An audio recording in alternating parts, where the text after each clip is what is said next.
Brought to you by NBC bearing, भारताची पहिली bearing उत्पादक। पालघर जिल्ह्याला हवामान खात्याने 21 तारखेपर्यंत अतिवृष्टीचा इशारा दिलेला आहे आणि मागच्या 3 दिवसापासून या परिसरामध्ये मुसळधार पावसाने हजेरी लावलेली आहे।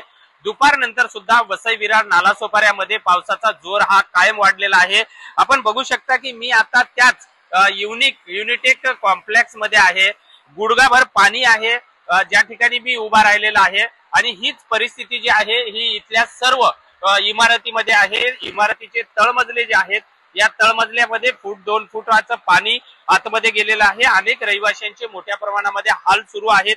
स्वतः गुडघ्या इतक्या पाण्यामध्ये उभा राहून हे सर्व कव्हरेज जे आहे हे सुरू आहे। माझ्यासोबत या ठिकाणचे काही रहिवासी आहेत, आपण त्यांना इथले नेमके हाल काय आहेत, काय नेमके हाल आहेत। इधर जो पानी है घुटने के ऊपर है। मैं ग्राउंड फ्लोर में रहता हूँ, मेरी बिल्डिंग एंड में है। मेरे घर के अंदर घुटने तक पानी है और ये पिछले 3 दिन से पानी उतना ही लेवल पर है, उससे बिल्कुल कम नहीं हुआ है। क्या किस तरह के हाल है? यहाँ पे हर साल यही परिस्थिति रहती है। नगर पालिका प्रशासन काम करता है, मशीन लगाते हैं, लेकिन फिर भी कोई समाधान नहीं है। क्या वजह है इसकी? वजह ऐसी है कि आज जो ऊपर का जो नए सब बिल्डिंग बन गए उसके वजह से क्या हो गया है, ये सबसे जूना सोसाइटी है, 30-40 साल हो गए इसको। तो जो नए सोसाइटी बन गए इसके लिए यहाँ पर सब लोग का वहाँ का पानी सब यहाँ आ रहा है। तो जैसे ही डाउन होता है ना, महानगर पालिका ने पंप लगाए है और हमारे आमदार साहब भी आए थे 2-3 दिन पहले इधर, तो उन्होंने भी सब बताया कि ऐसे ऐसे करो, सब कर रहे हैं। पर उसमें क्या हो रहा है कि वहां से पानी यहाँ आ जा रहा है। निश्चितच पाण्याची पातळी तर वाढत चालली, पाऊस सुद्धा मोठ्या प्रमाणामध्ये सुरू आहे। सध्या म्हणजे नेमकी या लोकांची काय परिस्थिती आहे, त्यांची काय व्यवस्था केल्या जाते? आता सध्या एवढा पाऊस पण कंटिन्यू चालूच आहे। आपला जो साईडचा जो सेक्शन आहे तो मातीच्या भरावाने तो उंच झालेला आहे आणि आपला हा जो सेक्शन आहे तो खालच्या प्रमाणात म्हणजे अतिशय खाली आहे। तर त्याच्यामुळे सगळ्या चारी बाजूने पाणी इथे जमा होते।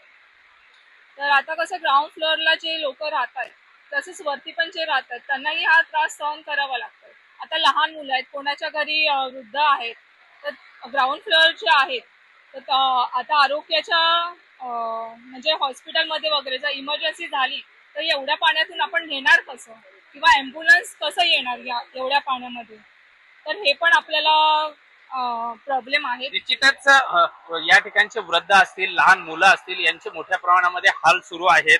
मात्र आता हे पावसाचा जोर तर वाढतच चाललेला आहे, पाण्याची पातळी सुद्धा या ठिकाणी वाढत जात आहे।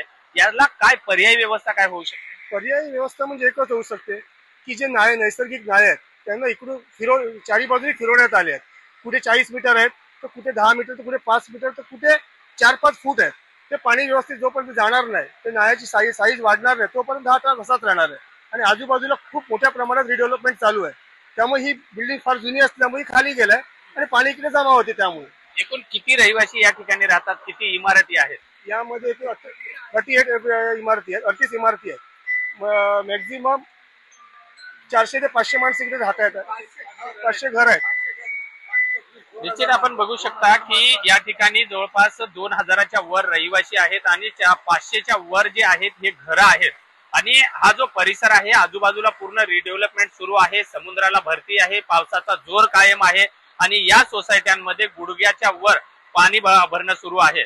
या पावसाचा जोर जर असाच वाढला तर निश्चितच या ठिकाणच्या 40 इमारतीचं जनजीवन विस्कळीत तर झालेलंच आहे, मात्र या ठिकाणी पूर्ण हाहाकार उडण्याची शक्यता आहे। Vijay Gaikwad, TV9 Marathi, Virar. Brought to you by NBC bearing, भारताची पहिली बेअरिंग उत्पादक।